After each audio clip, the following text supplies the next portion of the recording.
Hello everyone! Today is Friday, so back to work na po ang ating habibi. Kaya may travel siya today. Yun ang work na is going to CDO. So ating ihatid siya, guys. So naglanos lang tayo. Same as usual, ganun din po ating morning routine. Yan. Di tayo marunong mag-ano ng muka. Yun lang. Sunblock lang at saka serum. So, ayun, ihahatid natin ang ating habibi. Sa labas lang naman. Kasi pipick upin siya ng kanilang sasakyan. So, going siya ngayon sa CDO. Kaya, let's go. Ihahatid natin siya. Have a nice day. And let's go. We go with me. Ang ating habibi. Hatid natin.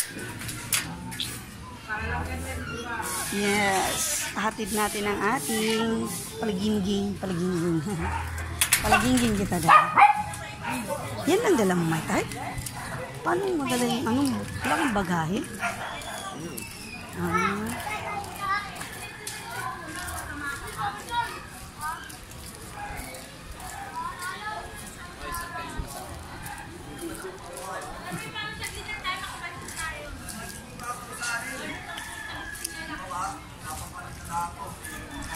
Wala pa naman ha. Sino tong pogi na sa tabi ko? Pogi yarn? Yes, maputik ang aming daan, guys. Kaya ingat-ingat po. Maputik ang ating daan. Hindi pa kasi tapos yung construction dito. Ayan na si Sir Anton. Naghihintay. Hindi pa kasi tapos yung aming daan. May kalsada dito, guys. Ginagawa pa lang. Andiyan na, may kasama ka na, Dada?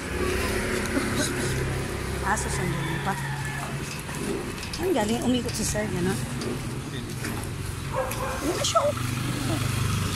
Bye-bye!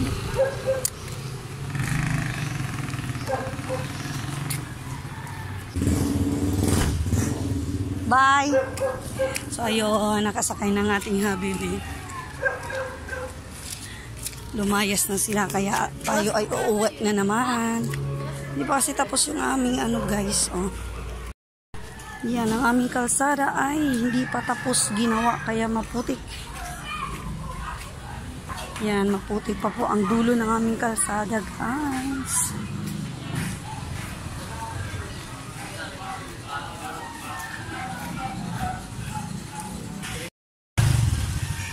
Uwi na tayo, guys. Thank you for watching. God bless everyone.